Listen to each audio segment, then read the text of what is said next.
Bien, nous allons commencer. J'appelle Quentin Éperon, qui est le vice-président de l'université, chargé notamment des relations avec les étudiants, à nous saluer au nom du président Braconnier. Bien, bonsoir à tous. Bonsoir madame.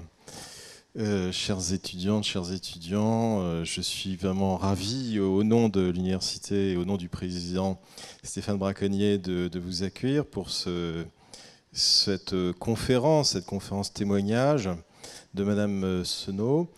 C'est évidemment important pour Assas d'être présente et puis même au fond d'être, je l'espère, particulièrement active dans la prévention et dans la lutte contre toutes les formes d'antisémitisme ou de racisme ou de xénophobie. C'est dans cette idée justement qu'en parlant avec différentes personnes et notamment avec les étudiants de l'UEJF, avec notamment Enzo, que nous avons eu l'idée d'organiser cette conférence qui nous permet d'accueillir un témoin exceptionnel et au fond de renouveler dans nos consciences l'importance de rester vigilants sur ces questions qui sont capitales, qui sont essentielles, dont on sait que, hélas, le XXe siècle a été un siècle particulièrement terrible sur ces questions, sur ces aspects.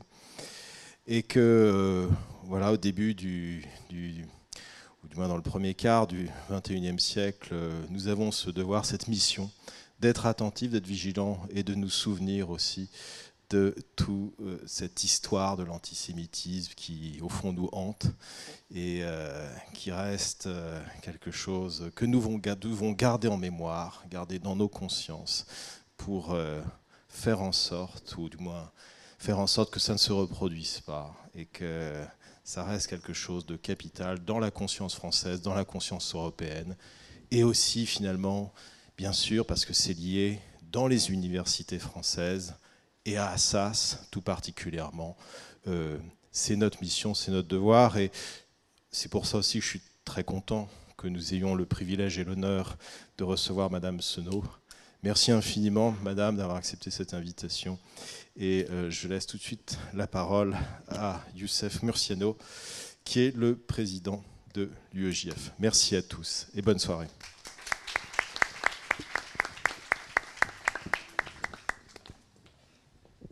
Madame Senot, monsieur le vice-président, monsieur le président de l'UEJF à Assas, cher Enzo, chères étudiantes, chers étudiants, Free Germany from the Holocaust guilt.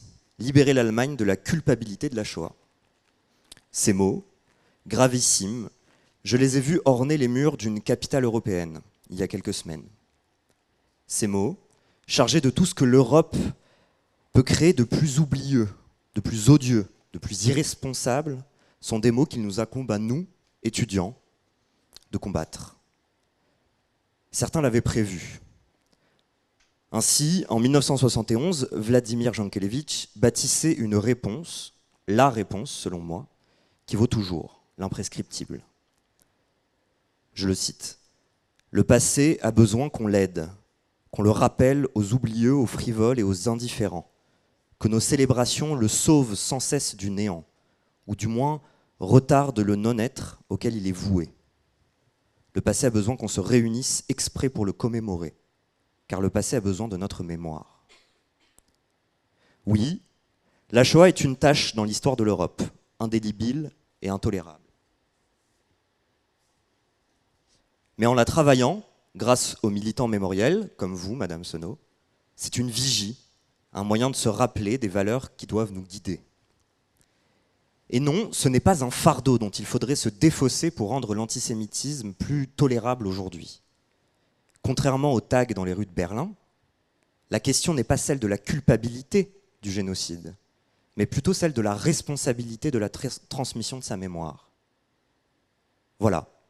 Le mot est donc posé, le passé a besoin de notre mémoire, et la mémoire, elle se travaille, elle se renforce.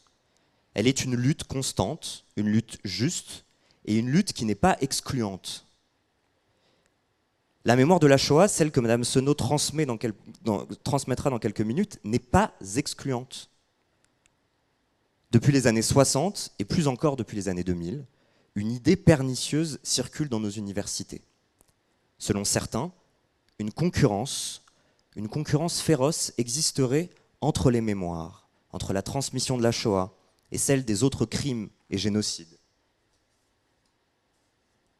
Ainsi, selon les tenants de cette théorie, celui qui écouterait un témoignage d'une rescapée, par exemple, ne pourrait pas également se souvenir de 1994 et du génocide perpétré contre les Tutsis, ou de l'histoire de la colonisation en Algérie, ou encore de la mémoire de l'esclavage.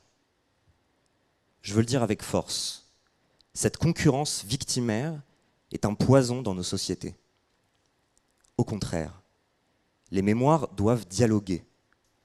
Elles doivent se renforcer entre elles, vivre côte à côte, se nourrir et travailler ensemble à l'édification d'une société meilleure. Le travail de l'UEJF avec une organisation qui s'appelle Ibuka et qui rassemble les victimes du génocide Tutsi prouve que tout cela est possible. Dans nos facs, moi à Assas qu'ailleurs, des forces travaillent à l'oubli. Comme ils l'écrivent sur les murs, ils veulent se libérer de leur culpabilité, quitte à la transmettre sur l'épaule des Juifs, qu'ils s'échinent à appeler sionistes et à insulter de génocidaires. Hier, Dieudonné et Soral jouaient des concurrences victimaires. Aujourd'hui, dans leur sillage, certains dévoient la cause palestinienne et tentent de la transformer en nouveau vecteur d'antisémitisme. Le peuple palestinien mérite mieux que ça. Chères étudiantes, chers étudiants, face aux oublieux, nous devons parler, débattre, dialoguer. Je sais que l'UEJF Assas tient cette posture à l'université et je les en félicite. À nous tous, je nous souhaite de devenir les dépositaires des mémoires en dialogue pour le bien de notre France. Madame Senot, je vous remercie de nous permettre de réaliser ce pourquoi l'UEJF, il y a 80 ans, s'est créé.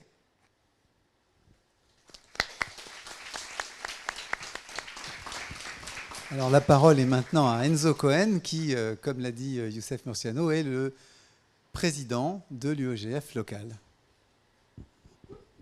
Madame Senot, Monsieur le Président de l'Université, Monsieur le Vice-président de l'Université, Mesdames et Messieurs les membres de l'administration, Monsieur le professeur d'Almeida, Mesdames et Messieurs, je tiens d'abord à vous remercier profondément pour votre présence. Être ici aujourd'hui, ce n'est pas simplement assister à une conférence, c'est accomplir un acte de mémoire. C'est choisir de regarder l'histoire en face, sans complaisance ni oubli. Comme le disait Ginette Kolinka, nous ne sommes pas responsables du passé, mais nous sommes responsables de ce que nous en faisons. Nous faisons partie de la dernière génération qui aura l'honneur d'entendre de vive voix le témoignage d'une rescapée de la Shoah. Ce n'est pas rien. Ce que nous allons entendre n'appartient pas qu'aux livres d'histoire ou au musée. C'est une part de notre présent. Ce témoignage nous relie à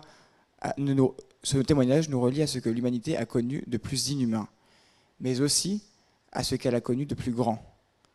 La dignité, la résistance, la force de transmettre. Si nous avons voulu organiser cette rencontre ici, à l'Université Panthéon-Assas, ce n'est pas un hasard.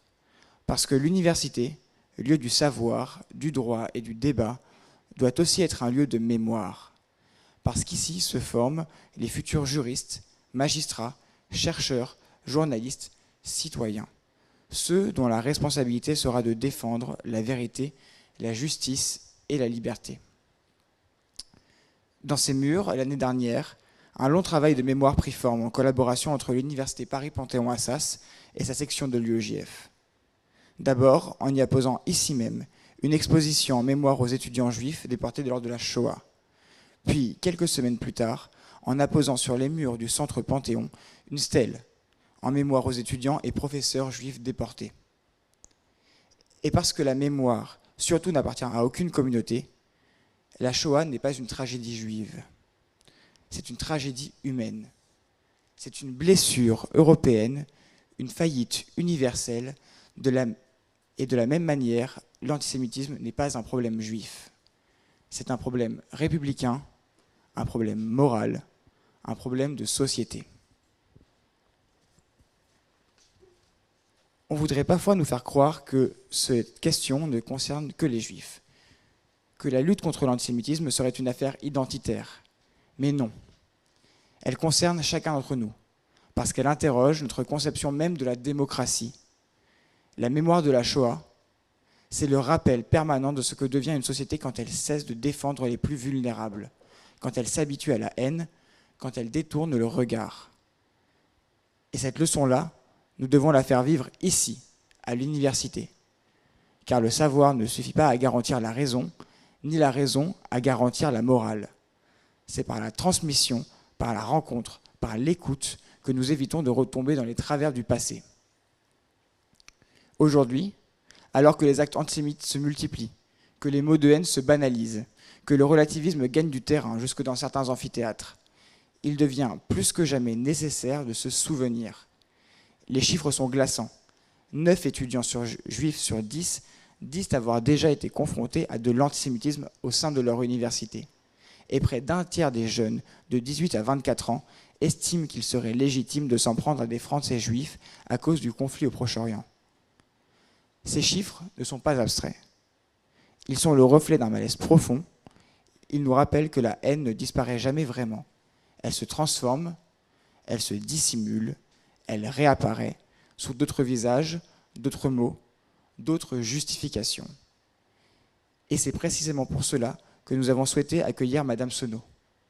Parce que son témoignage n'est pas une parole du passé, mais un avertissement pour le présent.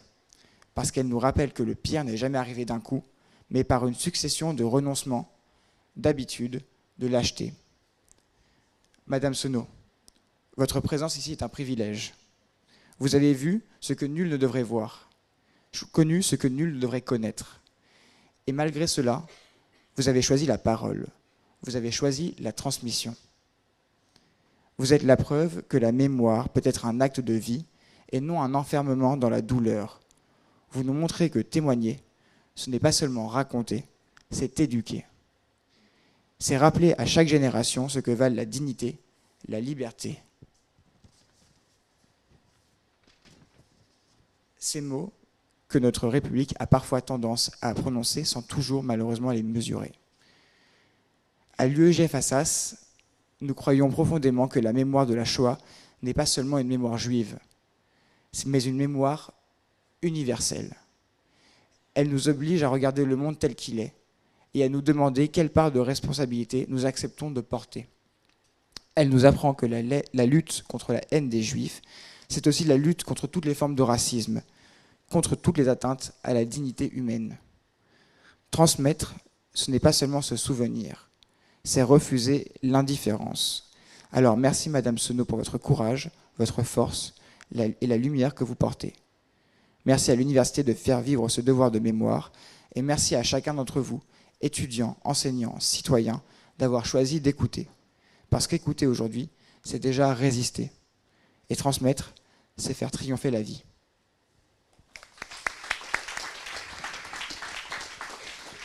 Merci Enzo, bravo pour ce beau discours, ce beau texte. Il me reste à passer la parole à Esther Senot, et je sais que vous l'attendez tous avec impatience, mais tout de même, historien, j'avais envie de dire un petit mot aujourd'hui.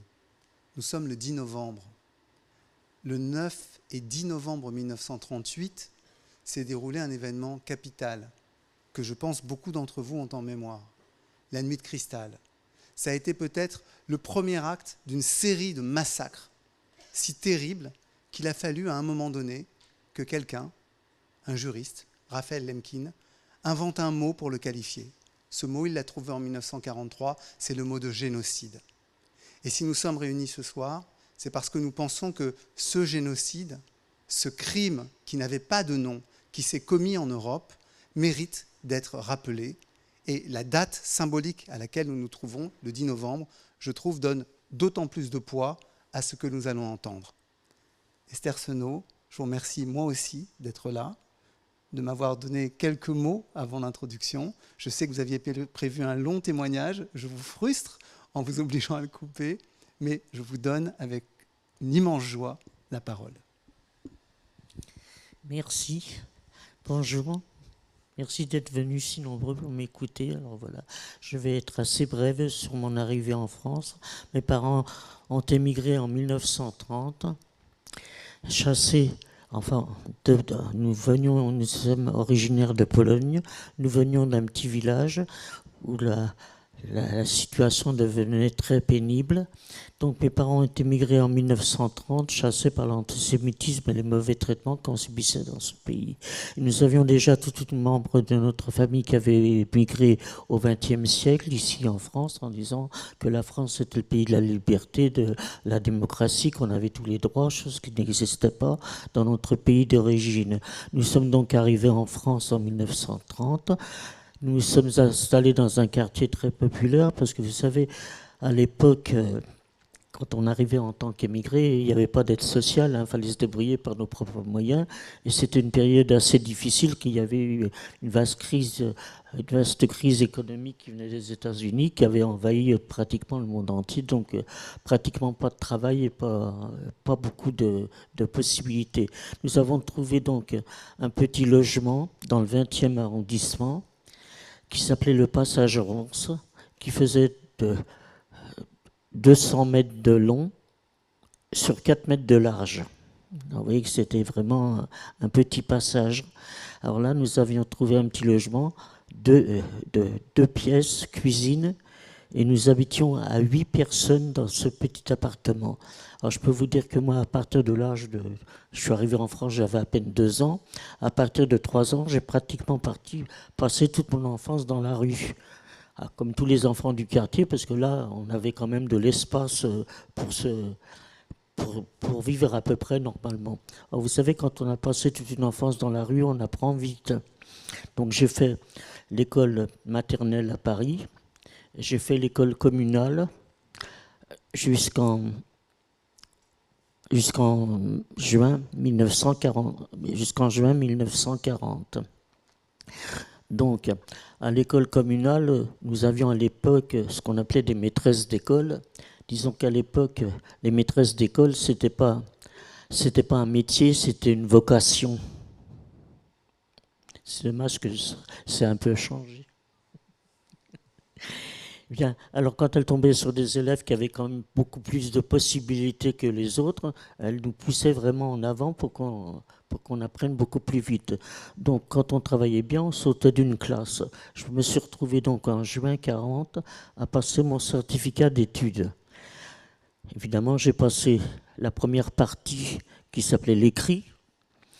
Malheureusement, les Allemands sont arrivés à cette même période.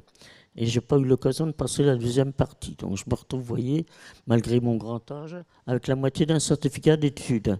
Vous voyez, tout l'honneur de parler devant des élèves comme vous, avec des études supérieures, chose qui n'existait pas à cette époque. Vous savez, à l'époque, quand on passait le certificat d'études, on allait travailler. Hein.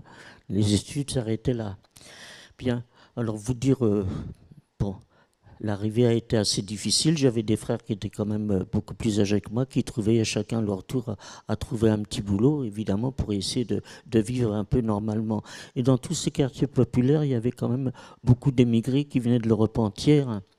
Et là, il y avait une solidarité extraordinaire, parce que quand il y avait des fêtes chez les uns, on y allait. Quand il y avait les fêtes chez les autres, il y avait absolument aucune animosité. On vivait vraiment dans notre quartier. J'ai gardé un souvenir extraordinaire de ma petite enfance dans ce quartier de Belleville. Malheureusement, quand on est arrivé, j'ai un de mes frères qui est parti. Il avait demandé sa naturalisation, il est parti à l'armée en 1937, donc ça a duré 2 ans. En 1939, il y a eu la guerre, donc il n'a pas été démobilisé. Et quand il y a eu la débâcle, malheureusement, en mai 1940, évidemment, ils sont passés par la Belgique, les Allemands, et là, il y a eu cette fameuse exode. Et tous ces militaires qui ont été ces militaires français, une partie, il y a plus d'1 million et quelques qui ont été faits prisonniers, puis une autre partie qui ont essayé de s'échapper, qui se sont trouvés sur les routes de l'Exode. Et mon frère est arrivé comme ça jusqu'à Pau, avec quelques-uns de son régiment. Ils ont réussi à arriver jusqu'à Pau. Entre-temps, évidemment, les Allemands sont rentrés à Paris. Et il a commencé à y avoir ce qu'on a appelé, évidemment, quand il y a eu l'exode, le maréchal Pétain est arrivé au pouvoir à ce moment-là. Il a demandé l'armistice, donc la guerre s'est arrêtée. Donc les Allemands sont rentrés en France. Ils ont récupéré l'Alsace et la Moselle qu'ils avaient perdu pendant la Première Guerre mondiale, donc qui a été remis au Reich allemand. Ensuite, ils ont occupé le nord de la France, qui est devenu zone interdite et qui a été rattaché à la commandature de Bruxelles. Donc, ils ont occupé tout le nord de la France, toute la façade atlantique jusqu'à la frontière espagnole était occupée par les Allemands. Et ensuite, quand le maréchal Pétain demandait l'armistice, ils se sont arrêtés au bord de la Loire. Et là, ils ont fait ce qu'on appelait la ligne de démarcation, c'est-à-dire de séparer la France en deux. Alors évidemment, ça a commencé quand il a pris son pouvoir. Donc, il s'est installé à Vichy. La première chose qu'il a faite, c'est de supprimer la République française, et la partie qu'il administrait s'appelait l'État français. Donc il a commencé à peine au bout de 3 mois d'installation à Vichy. La France, qui était quand même complètement démoralisée par cette défaite aussi rapide. Donc son premier souci a été de s'occuper des problèmes des Juifs qui habitaient en France. Vous voyez, ça a été vraiment une priorité. Et là, il a commencé à sortir ce qu'on appelait les premières lois qu'on appelait le statut des Juifs. C'est-à-dire qu'il fallait aller se faire recenser dans les commissariats pour dire où on habitait, combien de personnes occupaient les appartements, enfin bref. Il y avait tout un questionnaire, beaucoup d'interdictions, enfin je passe là-dessus parce que ça va être trop long.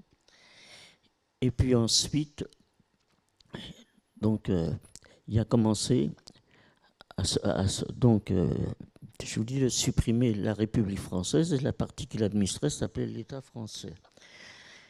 Ensuite, il a commencé à... Il y a eu, on a commencé à vivre difficilement parce que dans le statut des Juifs, il y avait beaucoup d'interdictions. Fallait aller. Alors évidemment, on nous a toujours reproché vous savez, en tant qu'émigré, on est toujours très respectueux des lois françaises pour être en règle. Et la police, à l'époque, c'était une police de proximité qui habitait dans les quartiers. Quand on allait à l'école, ils nous faisaient traverser la rue. Vous voyez, je me souviens encore ma mère qui nous disait, si un jour tu te perds, comme je traînais toujours dans la rue, si un jour tu te perds, tu demanderas à un policier qui te ramène à la maison, pour vous dire quelle confiance on avait dans la police française à l'époque. Malheureusement, ça n'a pas continué. Hein. Alors évidemment, avec toutes ces lois répressives, on est arrivé comme ça jusqu'à très péniblement jusqu'en mai 1941, où nous avons reçu une convocation, ce qu'on a appelé la rafle du billet vert. Alors là, ça concernait que des hommes. À peu près 4000 hommes ont reçu cette convocation, qu'on a appelée qui était rédigée sur un papier vert, pour se présenter dans les commissariats pour affaires de famille. Donc ils ont été immédiatement arrêtés dans ces commissariats et envoyés dans 2 camps d'internement qu'ils avaient ouverts à côté d'Orléans, qui s'appelaient le camp de Pithiviers et le camp de Beaune-la-Rolande. Donc ils sont restés dans ce camp jusqu'en juin 1942. Et à ce moment-là, il a commencé à y avoir ce qu'on appelait les premières déportations. Mais enfin, à l'époque, on parlait que de camps de travail, en disant, après tout, ces hommes qui avaient entre 18 et 50 ans, qui étaient capables de travailler, on disait, il n'y a pas de raison qu'il y avait quand même pas mal de prisonniers en Allemagne, français là-bas, il n'y avait pas de raison qu'eux ne fassent rien en France. Donc, on les a envoyés donc travailler dans ces fameux camps de travail qui se sont terminés, bien sûr, à Auschwitz, dans les fours crématoires. Et puis finalement, arrivé encore en juin 1942, il y a eu une des dernières lois de Pétain qu'il fallait aller dans les commissariats pour acheter ce qu'on appelait l'étoile jaune. C'est-à-dire c'était une bande de tissu jaune avec l'étoile de David en noir et à l'intérieur marqué juif. Il fallait coudre ça sur nos vêtements, et ceci pour les enfants à partir de 6 ans. Alors il y avait déjà toute cette partie de cette population qui était mise à l'écart, avec tous les interdits qu'il y a eu avant cela. Alors finalement on est arrivé comme ça péniblement jusque dans la nuit du 16 juillet, ce qu'on a rappelé la rafle du Veldiv, où là évidemment, arrivé vers 5 heures du matin, dans ce passage, vous voyez, qui était très étroit, qui faisait 4 mètres de large, on a entendu vers 5h30, 6 heures du matin, toute une armada de policiers qui sont arrivés en courant. Alors évidemment, comme il y avait eu la fiche du recensement, chaque policier avait une fiche pour arrêter les gens. Donc ils ont commencé à monter dans les étages, à taper aux portes en disant préparez un petit bagage, dépêchez-vous, on n'a pas que ça à faire. Enfin finalement, au fur et à mesure qu'ils montaient dans les étages, vous avez des femmes qui ne voulaient pas ouvrir les portes. Alors ils les défonçaient à coups de matraque, parce qu'il faut vous dire qu'à l'époque, quand il y avait des arrestations, c'était uniquement que des hommes. Ils n'ont jamais, à l'époque, jusqu'en 1900, jusqu'à cette rafle du Veldiv, ils n'avaient jamais arrêté de femmes et d'enfants. Alors évidemment, les hommes, c'était que ceux qui avaient eu l'information étaient cachés. Les 3/4 des gens qui restaient dans ces logements, c'était des femmes, des enfants et des personnes âgées. Alors évidemment, on a entendu tous ces bruits dans les étages. Alors, on s'est mis à la fenêtre. Notre fenêtre donnait sur les immeubles d'en face. Donc je peux dire que j'ai assisté à la rafle du Veldiv de ma fenêtre. Moi, à l'époque, j'avais 14 ans. Alors à la maison, il ne restait plus que mes parents. J'avais ma sœur qui avait 2 ans de plus, qui avait 16 ans. Moi, j'avais 14 ans et j'avais un petit frère de 11 ans. Donc, il y avait pratiquement plus d'adultes à la maison. Alors, de ma fenêtre, j'ai vu la rafle descendre des personnes âgées sur des civières, en fait, des femmes qui venaient d'accoucher avec des bébés dans les bras, vous voyez, avec des familles nombreuses. Ça a été quelque chose d'épouvantable, tous les cris, tout ce qu'on a pu entendre. Et là, il y a eu ces fameux autobus qui emmenaient tous ces gens au vélodrome d'hiver. Et puis, nous, le policier qui avait notre fiche, devait être occupé ailleurs, il n'est pas venu. Donc la rafle s'est terminée en fin de matinée, jusqu'en début d'après-midi. Puis à ce moment-là, une fois que, évidemment, le passage était calme, il n'y avait plus personne, ma mère, qui était très inquiète, avait demandé à ma sœur et à moi d'aller voir ce qui était advenu des autres membres de ma famille qui habitaient dans le même quartier. Donc je suis parti, j'ai quitté ma sœur ce jour-là, en début d'après-midi du 16 juillet.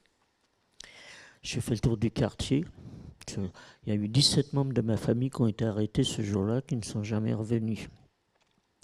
Et quand je suis revenu, peut-être 1 heure ou 1h30 après, le policier qui avait oublié de passer chez nous est donc revenu.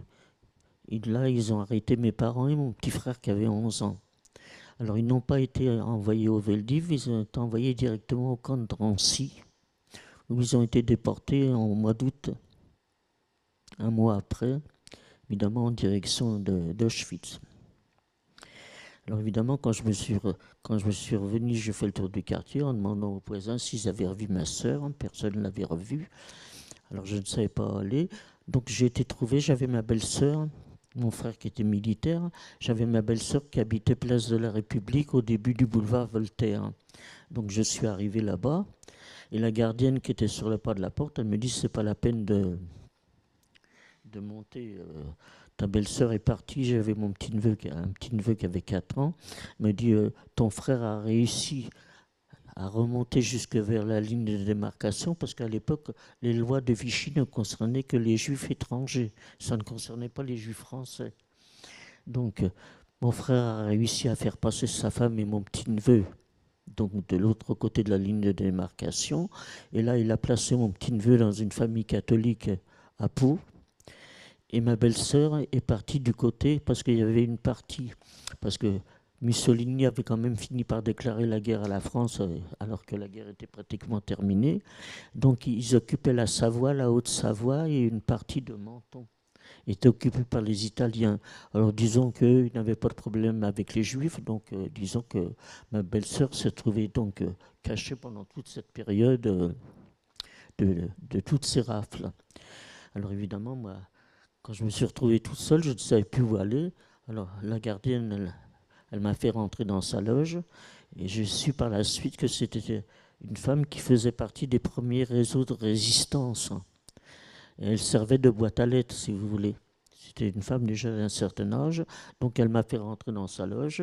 Elle m'a gardé à peu près une dizaine de jours dans sa loge. Évidemment, c'était assez dangereux parce qu'il y avait des affiches au mur en disant que les personnes qui essayaient de sauver les Juifs risquaient eux aussi de se faire arrêter. Alors évidemment, à chaque fois que la porte s'ouvrait, j'étais obligé de me cacher derrière un rideau pour pas qu'on me voie. Parce que j'avais quand même, à 14 ans, j'avais quand même une taille d'adulte. Et elle a fini par me trouver un passeur pour que je puisse aller rejoindre mon frère qui était donc en zone libre à Pau. Alors évidemment, je suis parti avec ce passeur. On est arrivé jusqu'à Bordeaux. Et là, je me suis rendu compte, alors évidemment, il m'a dit je ne reste pas à côté de toi parce qu'à ce moment-là, il y avait beaucoup de contrôles de police dans les gares pour les gens qui avaient échappé à la rafle et qui essayaient de se sauver. Alors il m'a dit je ne reste pas à côté de toi, on se retrouvera sur le quai à Bordeaux. Alors quand je suis arrivé à Bordeaux, évidemment, j'ai trouvé le passeur sur le quai, mais qui convoyait un autre groupe d'une dizaine de personnes. Alors il nous a réservé quelques chambres d'hôtel en disant que nous allions le lendemain aller à la gare routière et que nous prendrions un car pour nous emmener à Mont-de-Marsan et on passerait la ligne de démarcation dans la forêt des Landes. Malheureusement, le lendemain, ce monsieur, il a dû être dénoncé ou je ne sais quoi, il n'est pas revenu. Alors, ce groupe de 10 personnes s'est dispersé, je me suis retrouvé toute seule à Bordeaux. Alors, vous savez, pour moi, ça a été catastrophique parce que 15 jours avant, je n'avais pratiquement jamais quitté mon quartier, ni mes parents. Vous savez, se retrouver toute seule à 14 ans dans une ville où vous connaissez personne. Alors, j'ai quand même été à la gare routière et là, j'ai trouvé un petit minibus où il y avait marqué Mont-de-Marsan. Donc, le chauffeur, bien sûr, m'a dit qu'est-ce que tu fais là toute seule? Où sont tes parents? Enfin, j'ai fini par lui expliquer. Alors il m'a dit écoute, tu montes dans le bus et puis moi j'habite à Mont-de-Marsan parce que tous les gens qui travaillaient à Mont-de-Marsan prenaient ce petit bus pour venir à Bordeaux. Ils faisaient des allers-retours. Et puis finalement, quand on est arrivé à Mont-de-Marsan, personne ne voulait traverser la ligne parce que c'était trop dangereux. Il y avait trop de gens qui essayaient de franchir. Alors finalement, il y a un jeune homme qui est arrivé, il m'a dit, écoutez, moi je travaille dans la forêt, mais en ce moment on ne passe pas parce que c'est trop dangereux. Si vous voulez, je vais vous expliquer. Alors je suis parti avec ce jeune homme, on est descendu dans un fossé, il m'a expliqué comment il fallait faire pour traverser la ligne de démarcation dans la forêt des Landes. Alors il est resté une bonne heure à m'expliquer le chemin que je devais prendre. Effectivement, il est parti. Puis quand il a fait nuit, évidemment, à 14 ans on court vite, je suis rentré dans la forêt. J'ai essayé de suivre les explications qu'il m'avait données, mais vous savez, il a commencé à faire nuit. Fin juillet, il fait nuit assez tard. Puis finalement, je me suis perdu dans cette forêt. J'ai marché toute la nuit, sans savoir où j'allais. Sitôt que je prenais un sentier qui était praticable, je le prenais. Je me retrouvais enfermé au milieu de la forêt. Puis au petit matin, il faisait à peine jour. J'ai aperçu un bâtiment au loin. Il y a un chien que je me suis approché, un chien qui a commencé à aboyer, un monsieur qui est sorti en me disant « Mais qu'est-ce que tu fais là en pleine nuit dans la forêt ?» Alors je lui ai demandé où j'étais. J'étais arrivé à Grenade-sur-la-Dour. Vous voyez, j'avais réussi à franchir la ligne sans m'en rendre compte. Alors j'étais en zone libre. Je lui ai dit, il m'a demandé où j'allais. Je dis « Je vais à Pau ». Donc j'ai retrouvé... Il m'a hébergé, évidemment il m'a nourri, ça faisait 48 heures que je n'avais rien mangé.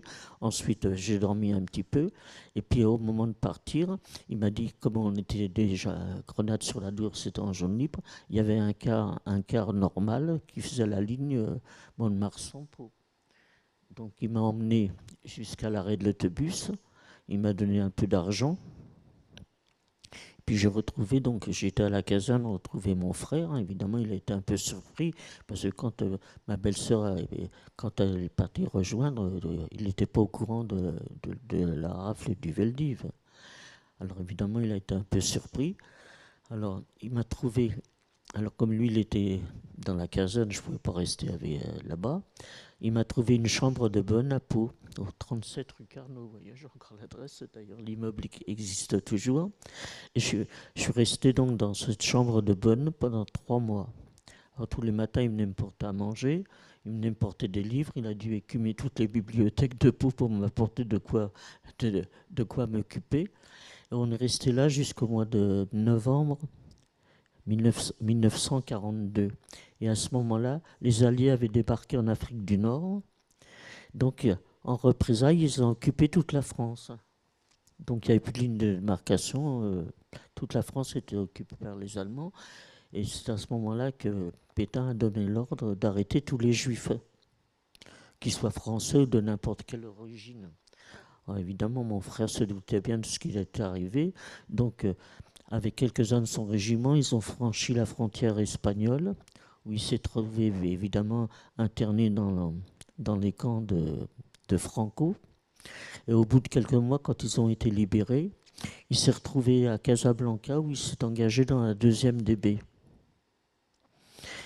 Et là, il m'a donné tout l'argent disponible qu'il avait en me disant, écoute, essaie de trouver du travail, essaie de trouver une famille pour te cacher, je ne peux pas rester tout seul dans cette chambre de bonne.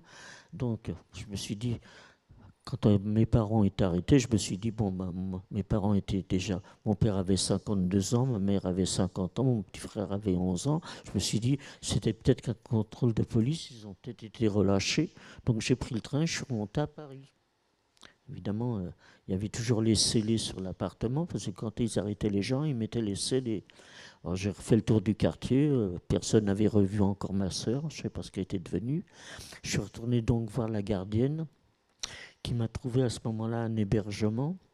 Alors c'était, parce qu'à l'époque, quand on a arrêté les juifs étrangers, il y avait des parents qui étaient étrangers, mais les enfants étaient français, avaient été placés dans des orphelinats. Des orphelinats qui étaient gérés par l'UGIF. C'est une association que les Allemands avaient créée, mais qui était dirigée par des Juifs. Alors dans cet orphelinat, je me suis donc retrouvé dans cet orphelinat rue Vauclin, qui était une ancienne école rabbinique qu'ils avaient réquisitionnée. Mais il y avait un problème, c'est que tous les enfants qui étaient dans cet orphelinat étaient quand même fichés par la police. Donc, de temps en temps, ils venaient voir le soir si tous les enfants étaient bien là, parce qu'à ce moment-là, il y a une partie de la population française qui a commencé à réagir quand ils ont vu qu'ils venaient faire des rafles et qu'ils arrêtaient des femmes et des enfants. Alors, évidemment, là, je suis resté très peu de temps dans cet orphelinat, parce que, évidemment, dans la journée, ça allait, mais le soir, je ne pouvais pas dormir dans les dortoirs, parce qu'il y avait des contrôles de police. Alors, ils m'ont envoyé dans un autre foyer qui avait été créé en Russie. C'était un foyer pas tout à fait clandestin. C'était un foyer qui avait été fait pour des juifs qui émigraient, qui n'avaient pas de famille. Vous voyez, c'était un foyer social. Donc je me suis retrouvé dans ce foyer. Et puis évidemment, à l'époque, on avait toujours l'étoile. Alors, quand il y avait des courses à faire, évidemment, c'était nous les adolescents qu'on envoyait faire des courses. Alors je me suis retrouvé à aller faire une course pour le foyer, à côté de l'hôtel de ville. Et là, à la sortie du métro, il y avait un contrôle de police. Il y avait un policier en civil et puis un autre en uniforme qui demandait uniquement les papiers d'identité. Comme tous les policiers faisaient dans la rue, ils arrêtaient les gens, ils demandaient les papiers d'identité. Dès l'instant où il n'y avait pas le tampon marqué juif, les gens passaient, puis les autres étaient arrêtés. Donc je suis sorti du métro et ils m'ont demandé ma carte d'identité. Je venais d'avoir 15 ans.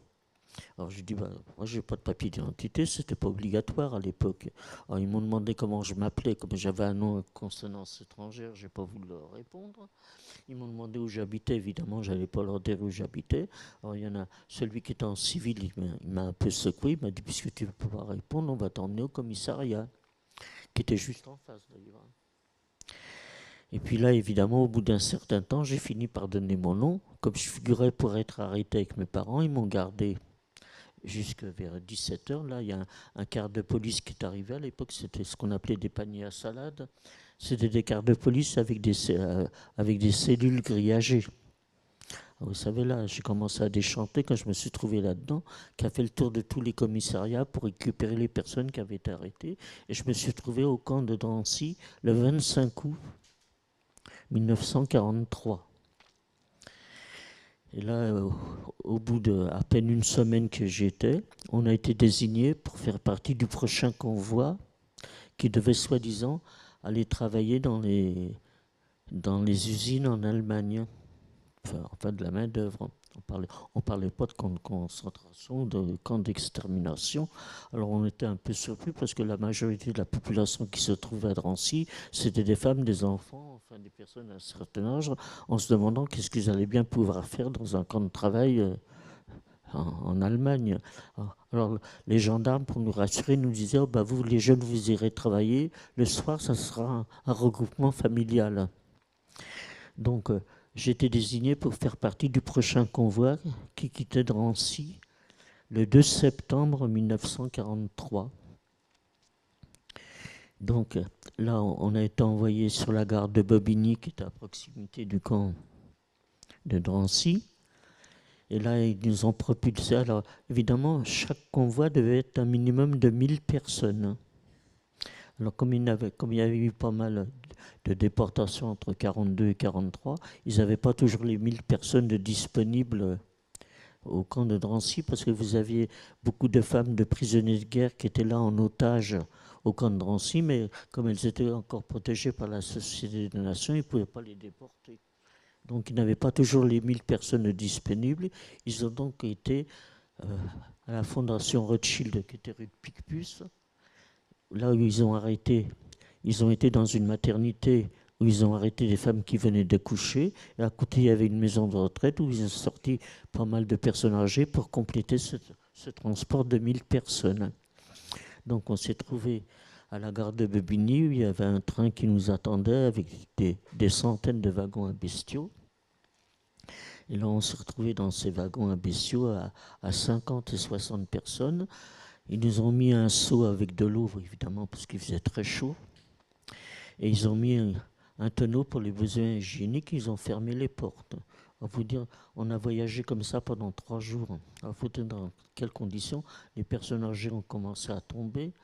Dans la nuit, les femmes qui venaient d'accoucher, évidemment, les bébés qui hurlaient, il y avait des enfants qui pleuraient. Alors, il y avait encore des hommes qui les prenaient sur les épaules parce qu'on avait une espèce de petite lucarne grillagée pour les faire respirer. Enfin, ça a été un voyage, vraiment un voyage vers l'enfer. Hein. Finalement, on est arrivé 3 jours après. Et là, les portes se sont ouvertes. Et c'est là qu'on a vu arriver les premiers Allemands sur ce fameux quai. Alors c'était un quai qu'ils avaient appelé à l'époque la Judenrampe, la rampe des Juifs, qui se trouvait à peu près à 2 km entre Auschwitz et Birkenau. Et là, évidemment, à coup de matraque, ils ont fait descendre tout le monde des trains. Je suppose que parmi toutes les informations que vous avez pu voir à la télévision, vous avez dû, certains parmi vous, voir l'arrivée de ces transports qui arrivaient sur ce fameux quai. Alors évidemment, on a vu arriver les premiers commandos. C'était ce qu'on appelait les Sonderkommandos. C'était ceux qui s'occupaient. Alors ils étaient venus pour récupérer les bagages et puis évacuer les personnes qui étaient mortes pendant ces 3 jours de voyage. Et ensuite, quand on a été alignés sur le quai, vous aviez beaucoup de femmes qui avaient un petit bagage à main, de première nécessité. Alors ils avaient quand même des ordres d'aller récupérer aussi des bagages à main. Alors comme ils n'avaient pas le droit de nous parler, mais enfin furtivement ils passaient derrière nous en nous disant « Ne prenez pas d'enfants avec vous, laissez-les aux personnes âgées ». On ne comprenait pas parce que ces femmes qui avaient plusieurs enfants, on en prenait 1 ou 2 pour les soulager un petit peu. Mais comme ils incitaient en disant « Ne prenez pas d'enfants avec vous », et puis finalement, il y a un Allemand qui est arrivé avec un haut-parleur. Et là, il y avait des camions, enfin, des camions qui attendaient sur le quai avec une croix rouge comme un camion sanitaire, si vous voulez. Alors, il est arrivé avec un haut-parleur en disant que les personnes âgées, les gens fatigués, le camp étant à 2 km, pouvaient monter dans les camions. Ça leur faciliterait l'arrivée au camp. Alors, vous avez pratiquement 650 personnes qui sont montées dans les camions. Et nous, on a été encadrés par les SS, un groupe de 200 femmes. De l'autre côté, ils ont fait la même chose du côté des hommes. Et puis les camions continuaient à stationner sur place sans bouger. Et nous, ils nous ont fait défiler une par une devant 3 Allemands qui se trouvaient à l'autre bout du quai, dont il y en avait un qui avait un chien avec lui. Il y avait celui du milieu, c'était ce fameux docteur Mengele là, qui faisait la sélection. Et puis il y en avait un, le troisième, il avait une badine à la main. Il nous a fait défiler une par une devant lui. Avec sa badine, il faisait un geste à droite, un geste à gauche. Et là, on a été sélectionné à 106 femmes pour entrer travailler au camp, comme aux travaux forcés. Les autres ont été dirigés vers les camions. À ce moment-là, les camions sont partis. Et nous, on est partis à pied en direction du camp de Birkenau. Et là, on avait quand même les capots. Il y avait des capots qui étaient là avec des matraques, parce que la spécificité du camp de Birkenau, c'était qu'il fallait toujours être en mouvement, on n'avait pas le droit de marcher, il fallait toujours courir. Alors quand on est arrivé devant l'entrée du camp de Birkenau, le portail s'est ouvert. Puis là, évidemment, on ne peut pas dire qu'on a vu grand-chose. On a vu une fumée noire épaisse, on demandait ce que c'était. Là, j'avais fait la connaissance d'une jeune femme, Marie, qui avait 6 ans de plus que moi. On se retrouvait parmi les 106 femmes. D'ailleurs, on a été les 2 seuls rescapés de ce convoi. Et alors, on est arrivé donc en courant. On est rentré dans le camp. Puis quand on a vu cette fumée, elle me dit « Mais qu'est-ce que c'est que ce truc-là » J'ai dit bah, « Écoute, on nous a parlé de camp de travail, ça doit être des usines. » Bah oui, c'est des usines, mais pas pour travailler. Alors on est arrivé dans l'allée centrale, parce que le camp de Birkenau fait à peu près 175 hectares. C'est immense. Enfin, vous avez dû voir des photos du camp. Et puis arrivé à mi-chemin, on nous a fait rentrer dans un bâtiment en nous disant de nous déshabiller, que nous allions prendre une douche. Alors, évidemment, dans l'état de saleté où on était, on a pris une douche, ça veut dire une douche froide. On n'avait ni serviette ni savon. Ensuite, ils nous ont mis dans un bâtiment annexe où il y avait des grandes tablets avec des hommes riants. Enfin, c'est des déportés de droit commun qui étaient là et qui nous ont rasés entièrement. Ils nous ont tatoué un numéro sur le bras en nous disant que maintenant nous n'avions plus d'identité, que de l'instant où on était interpellés dans le camp, il fallait qu'on donne notre numéro en allemand. Vous savez, quand vous ne parlez pas l'allemand, pour apprendre un numéro, ce n'est pas évident. Alors il y avait les femmes SS qui passaient dans les rangs, qui demandaient au hasard à une femme « Comment tu t'appelles » Vous donnez votre nom. Elles étaient immédiatement matraquées parce qu'il fallait qu'elles donnent leur numéro. Vous savez, dans ces conditions-là, on apprend vite. Et puis là, une fois que tout ça a été terminé, qu'on a été rasé, tatoué, on demandait à ces hommes qui étaient là, mais les gens qui sont montés dans les camions, à quel moment on va les retrouver? Alors ça, en quelques heures, on a été mis au courant du fonctionnement du camp. Alors les camions arrivaient directement devant les chambres, devant ces fameuses douches. Et pour éviter la panique, parce qu'évidemment, vous savez, quand vous voyez tous ces milliers de gens, toutes ces centaines de gens qui descendent des camions avec des enfants, des femmes, des enfants, des vieillards, alors ils avaient peur de la panique. Alors dans ce fameux bâtiment, qui était tout carrelé en blanc, il y avait des porte-manteaux numérotés. Alors pour les rassurer, ils leur disaient, relevez bien le numéro du porte-manteau auquel vous accrochez vos vêtements, comme ça, en sortant de la douche, vous récupérez vos vêtements. C'est pour ça qu'on voit... Quand on voit les documentaires, on voit des femmes qui attendent tranquillement sans se paniquer. Alors évidemment, tous ces gens, les 650 personnes qui sont montées dans le camion sont rentrées directement dans les chambres à gaz. Et puis les Allemands, évidemment, avec les masques à gaz, il y avait une ouverture sur le toit. Ils envoyaient ce fameux gaz Cyclone B. Alors évidemment, ça faisait une pyramide de cadavres. Alors évidemment, ceux qui étaient en haut de la pyramide, ils étaient asphyxiés immédiatement, mais ceux qui étaient en dessous, des fois, ils mettaient jusqu'à 20 minutes avant de mourir. On voyait un petit peu tout. Quand les Zonder commandants ont réussi à rentrer, de voir toutes les griffures qu'il y avait sur les murs. Ça a dû être épouvantable, hein, pour ces gens-là. Et puis finalement, il y avait ces fameux commandos. Une fois que les gens étaient gazés, ils ouvraient les portes et puis ils les emmenaient directement au crématoire, hein. Alors vous savez, ce mot crématoire, on n'en avait jamais entendu parler, nous, en France. On se disait, mais qu'est-ce que c'est qu'un crématoire? Alors ils nous ont dit, oh, bah, c'est comme un four de boulanger. Alors on a eu l'explication comment fonctionnait le camp. Ils ont commencé à nous dire, vous ne faites pas d'illusions, ici vous êtes rentré par la porte, mais vous n'en sortirez que par la cheminée. Vous n'avez aucune possibilité de survie. Tant que vous pourrez travailler, vous travaillerez. Le jour où vous ne pourrez pas travailler, bah, vous finirez comme les autres. Alors évidemment, ils nous ont raconté comment fonctionnait le camp. Alors avec Marie, on se disait, oh, ils nous racontent ça pour nous faire peur. Vous savez, comment on peut s'imaginer qu'on peut une chambre à gaz pour gazer 650 personnes à peine en l'espace de 20 minutes. Alors finalement, après, on a été envoyé dans ces fameuses baraques. Alors, vous dire, c'était des baraques qui contenaient à peu près 800 personnes. Et il y avait des chalets sur 3 niveaux. Alors, c'est-à-dire, il y avait...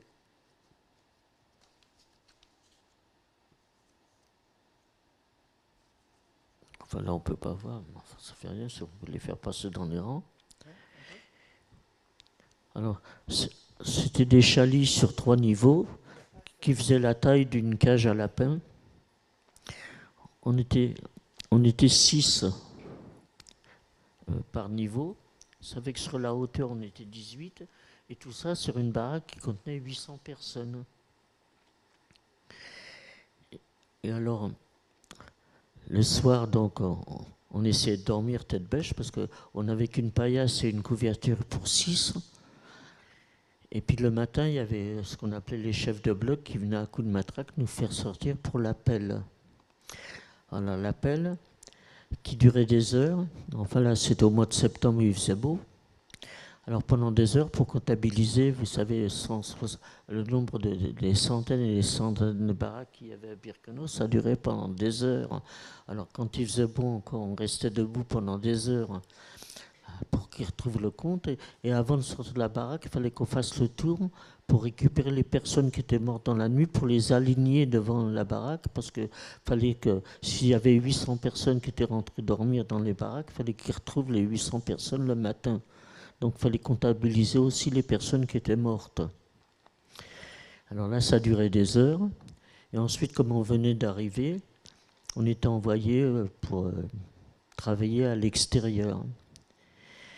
Alors là, quand on sortait du camp, alors déjà le matin, on allait chercher ce qu'on appelait le petit déjeuner à la cuisine, dans un tonneau qu'on portait à 2. Alors là, c'était une eau colorée. On avait le droit à une tranche de pain et un petit carré de margarine. Et là, comme on venait d'arriver, qu'on était relativement encore en bonne santé, on allait travailler dans les commandos extérieurs. Alors là, on était encadré par des SS, plus les capots qui suivaient derrière avec leurs matraques.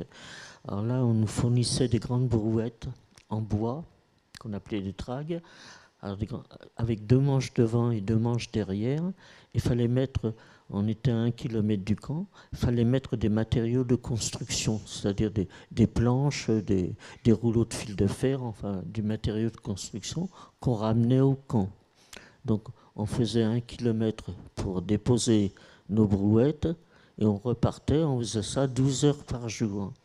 Et ces matériaux devaient servir, comme en 1943, les Allemands avaient pratiquement occupé toute l'Europe, donc ça devait servir pour agrandir le camp. Alors ils avaient baptisé cette partie du camp Mexico. Alors finalement, quand on rentrait le soir, évidemment, il y avait des gens, au bout de 12 heures de ces allers-retours avec ces brouettes, il y avait beaucoup de gens qu'on traînait avec nous qui ne pouvaient plus marcher. Et à l'entrée du camp, là, on ne rentrait plus par l'entrée principale, mais par un portillon annexe. Et là, il y avait toujours le SS qui était là avec sa badine qui faisait la sélection. Alors, toutes ces femmes qu'on traînait qui ne pouvaient plus marcher, elles étaient mises de côté. Puis là, évidemment, celles qui étaient montées dans les camions, ils ne savaient pas qu'ils allaient directement au crématoire, mais celles qui revenaient du travail et qui étaient mises de côté, elles savaient très bien où elles allaient. Alors on entendait ces femmes hurler le temps que les commandos arrivent pour les emmener au crématoire. Alors vous savez, à chaque fois qu'on rentrait du travail, on se demandait de quel côté on allait être, parce que le SS qui avait sa badine, des fois, il ne nous regardait même pas, c'était sa badine qui bougeait. On ne savait même pas si on allait rentrer ou pas. Alors vous savez, c'était toujours l'angoisse aussi de dire, est-ce qu'on sera encore là demain? Enfin, finalement, on est arrivé comme ça, à faire ce travail extérieur, jusqu'au mois de décembre 1943, le premier hiver. Alors, vous voyez, le premier hiver, en Pologne, la température descend entre moins 15, moins 20, même des fois un peu plus. Alors, vous savez, déjà, sur les 106 femmes, on était déjà plus que 50. Vous voyez, il y en avait déjà la moitié qui avait disparu. Et là, le soir, après la soupe, on avait le droit d'aller dans ce qu'on appelait les latrines. Enfin, quand vous voyez les photos, vous voyez, c'était une baraque où il y avait des centaines de trous qui étaient creusés. Je ne sais pas si les photos sont passées, là. Alors là, on avait l'avantage, on avait appelé ces baraques, excusez-moi l'expression, radio-chiottes, hein, ça portait bien son nom, parce que tous les transports qui arrivaient de tous les pays qui étaient occupés par les Allemands, parce qu'il y a même, il y a eu des convois de Grecs qui venaient de Thessalonique, hein, qui sont arrivés jusqu'à Auschwitz. Alors là, ça a été une véritable hécatombe, hein, pour ces gens-là. Alors évidemment, là, on avait des nouvelles de la guerre, on savait que les Allemands commençaient à reculer, alors ça nous remontait le moral. Et puis on avait l'opportunité de rencontrer des gens qui étaient dans les autres baraques qu'on ne connaissait pas. On se retrouvait dans ces fameuses latrines-là. Et là, un soir donc de décembre 1943, j'ai vu arriver ma sœur. Alors vous savez, ça a été un choc parce que moi je venais d'arriver, j'étais encore relativement avec une allure humaine, si l'on veut dire. Mais quand c'est ma sœur qui m'a reconnu, parce que moi je ne l'ai pas reconnue.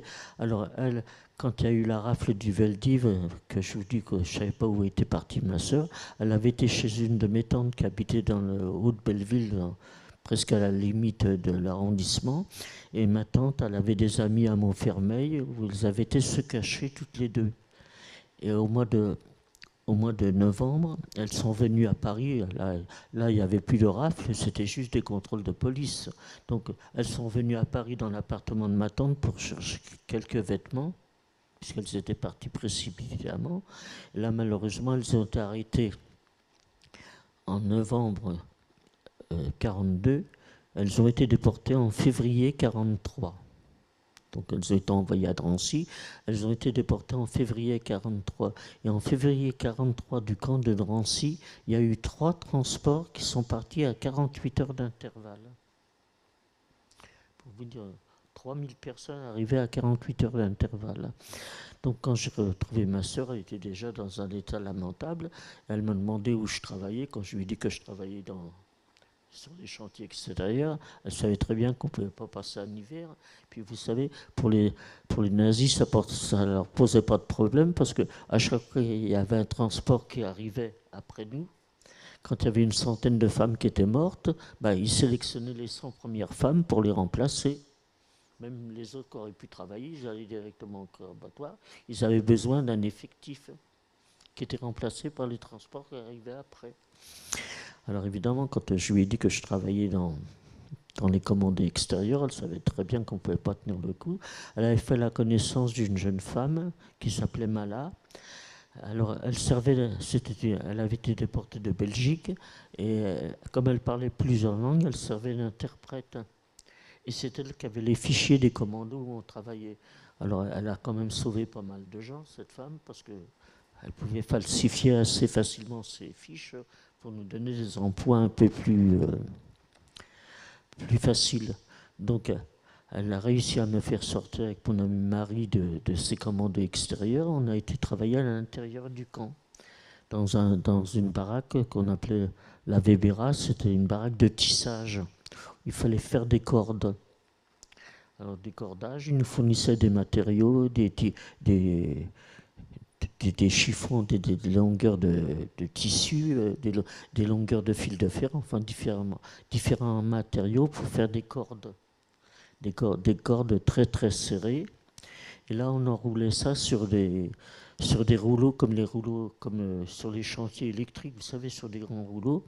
Et on avait comme objectif de faire un minimum de entre 12 et 15 mètres par jour. Alors, vous voyez, à la fin de la journée, on avait les mains dans un triste état. Et alors, ceux qui n'avaient pas réussi à faire le métrage, eh bien, les capots les faisaient sortir, on leur faisait faire des pompes dans la neige, comme punition. Vous savez, il y en a beaucoup qui ne se relevaient pas. Alors, finalement, j'ai travaillé dans ce commando jusqu'en 44, jusqu'au début de l'année 44. Et là, ils nous ont envoyés à l'extérieur parce que sur le quai sur lequel on est arrivé, qu'on appelait la Judenrampe, il a fallu démonter les rails pour les mettre devant l'entrée du camp. Là, les photos que vous voyez de l'entrée du camp de Birkenau, vous voyez des rails. Alors, c'est les rails qu'on a démontés du quai, qui était à 2 km, et les rails arrivaient directement devant les chambres à gaz. Ça fait que les transports, ça c'était fait pour les transports qui arrivaient de Hongrie. Ça fait que les trains arrivaient directement devant les chambres à gaz. Alors, on est resté là. Et puis petit à petit, évidemment, à partir de 44, ça a commencé à changer parce que ils avaient liquidé pratiquement tous les ghettos de Pologne. Et les survivants, ils les avaient envoyés donc à Auschwitz. Alors comme au fur et à mesure en 44, comme les Allemands reculaient de partout, hein, puisque ils commençaient à perdre la guerre. Enfin, eux, ils ne s'imaginaient pas qu'ils perdaient la guerre, mais enfin, ils reculaient un peu de partout. Donc, ils avaient mobilisé tous les Allemands qui travaillaient dans les usines et ils venaient dans les camps chercher de la main-d'œuvre pour remplacer les Allemands qu'ils envoyaient au front. Alors, ceux qui avaient la chance de faire partie de ces transports, ils se sont trouvés à travailler dans les usines en Tchécoslovaquie ou des choses comme ça. Donc, là, les contremaîtres, c'était les civils, ça n'avait rien à voir avec le travail qu'on avait dans les camps. Alors, pratiquement, les quelques survivants, je crois qu'on est revenu à 2500. Les quelques survivants, c'est ces femmes qui ont eu la chance d'être sélectionnées pour aller travailler dans les usines. Enfin, nous, avec Marie, on est restés jusqu'au bout. Et puis, tous les matins, j'allais voir ma sœur, que je voyais dépérir. Elle a quand même tenu 1 an.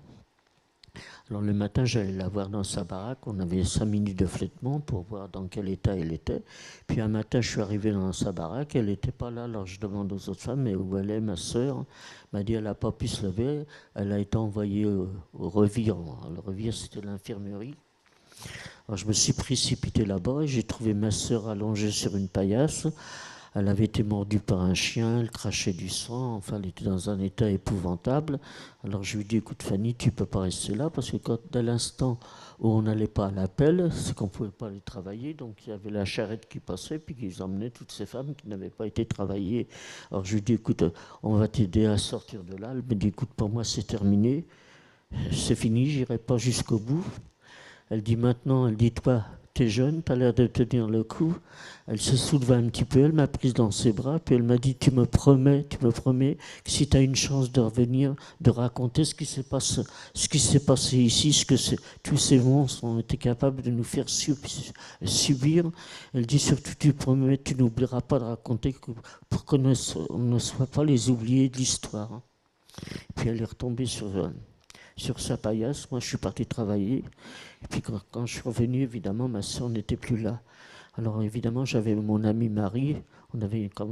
On se soutenait mutuellement. Parce que j'avais perdu complètement la mémoire. Pendant 1 mois, j'étais devenu une véritable zombie. Je ne savais même pas où j'allais, vous savez. Je marchais comme une automate. J'ai mis 1 mois à me remettre de cet événement. Et puis après, on reprend le dessus. Il faut croire que j'avais une, une force un peu surnaturelle pour supporter tout ça. Et on est resté comme ça dans ce camp jusqu'en... Alors il y a eu effectivement, il y a eu comment ça s'appelle, une révolte des commandos au mois d'août 44. Oui, au mois d'août 44, il y a eu la révolte des Sonderkommando parce qu'ils avaient une durée de vie de 3 semaines. Parce qu'évidemment, hein, c'était les seuls, s'ils avaient eu des survivants, qui pouvaient raconter ce qui se passait dans les chambres à gaz et les crématoires. Hein. Alors là, il y a eu la révolte des Sonderkommando. Alors ils ont réussi quand même à faire sauter un crématoire, hein, parce qu'il y avait quand même des prisonniers politiques polonais qui leur avaient fourni de la poudre, enfin des grenades. Ils avaient réussi à faire sauter un crématoire. Et puis là, c'est là qu'ils ont décidé, parce qu'il y avait le camp de Tzigane. Alors là, c'est là qu'ils ont décidé aussi de liquider le camp de Tzigane en août 44. Alors évidemment, on a entendu hurler ces gens toute la nuit là qu'ils envoyaient au crématoire avec leur famille, parce que les Tziganes étaient là avec leur famille dans le camp. Et puis nous, avec Mario, on est resté comme ça jusqu'à la fin. Et là, on est arrivé en janvier 45, où là, ils ont décidé d'évacuer le camp. Alors c'est ce qu'on a appelé la marche de la mort, parce qu'il faut vous dire que là, avec Marie, nous sommes restés 17 mois à Auschwitz. Je crois qu'on a été vraiment les deux seuls à être restés si longtemps là-bas. Donc, ils ont décidé d'évacuer le camp. Donc, les capots sont arrivés en disant « Prenez votre couverture, on évacue le camp ». Alors, on est sorti, et là, on a fait ce qu'on a appelé la marche de la mort. Alors, évidemment, le premier jour, on a commencé à marcher. Vous savez, au bout de 17 mois, avec moins 20, moins 25 degrés de marcher dans l'état où on était, hein, c'était pas évident. Alors le premier jour, ça allait à peu près. Alors on a marché en rang de 5, encadré par la SS et puis les chiens. Alors la première nuit, ils ont trouvé une espèce de grange où ils nous ont précipités là-dedans pour dormir quelques heures. Et puis au bout de quelques heures, ils nous ont fait ressortir. Et puis à ce moment-là, on a remarché. Je crois il y avait à peu près, on est arrivé comme ça jusqu'à Gleiwitz. Je crois qu'il y avait à peu près une centaine de kilomètres. Et alors, dès l'instant où il y avait quelqu'un qui tombait dans les rangs, le SS qui était sur les côtés, il venait dans les rangs, il leur mettait une balle dans la nuque. Alors on était obligé de ramasser ceux qui avaient été tués pendant cette marche, parce que ceux qui arrivaient derrière, s'ils butaient sur les corps, ils tombaient aussi. Alors vous voyez, on est arrivé comme ça jusqu'à Gleiwitz. Alors je crois que cette marche de la mort, ils avaient évacué tous les camps de la Haute-Silésie. Je crois qu'on s'était retrouvés à 52 000 à faire cette marche de la région. Là. Et là, ils nous ont mis dans des wagons découverts, vous savez, qui transportent du charbon. Quand on est arrivé à Gleiwitz, là, ça a été une gare de triage. Donc, ils ont mis tous ces gens qui sont arrivés dans cette gare de triage ont été dirigés vers des camps dans le sud de l'Allemagne, dans des camps qui étaient déjà surchargés. Alors, nous, on s'est retrouvés à Bergen-Belsen, au camp de Bergen-Belsen. Alors là, quand on est arrivé, c'était un véritable mouroir à ciel ouvert. Il y avait des épidémies de typhus. Et là, ces femmes qu'on avait vues à Drancy comme otages, les femmes de prisonniers de guerre, avaient été envoyées en 1944 avec leurs enfants là-bas à Bergen-Belsen. Alors on voyait ces enfants qui couraient dans les allées, enfin ça a été quelque chose d'épouvantable. D'ailleurs, les baraques étaient remplies de cadavres que les Allemands n'évacuaient même plus. Alors on est resté très peu de temps à Bergen-Belsen, et là, comme ils avaient besoin de main-d'œuvre pour aller travailler dans les usines, puisque tous les Allemands avaient été mobilisés, il y a des entreprises allemandes qui sont venues chercher de la main-d'œuvre pour aller travailler dans les usines. Alors là, on a été sélectionné à une centaine de femmes pour aller travailler dans les usines dans le sud de l'Allemagne. Alors là, il y a eu le problème, on nous a emmenés de nouveau dans une gare. Alors là, il y avait le problème, c'est que il y avait les Russes. Comme nous, on a évacué le camp le 17 janvier. Et les Russes sont arrivés, un petit contingent de Russes sont arrivés tout à fait par hasard à Auschwitz, 10 jours après, le 27 janvier. C'est pour ça qu'on dit que le camp a été libéré le 27 janvier, mais enfin, ils sont arrivés tout à fait par hasard. Et bien, nous, on était sur les routes. Alors là, il s'est produit une chose, c'est que les Russes bombardaient les lignes de chemin de fer d'un côté, les Alliés bombardaient de l'autre, et nous étions enfermés dans ces wagons à bestiaux. Alors on nous a mis sur des voies de garage le temps qu'ils réparent les rails, parce que le transport des Juifs était prioritaire.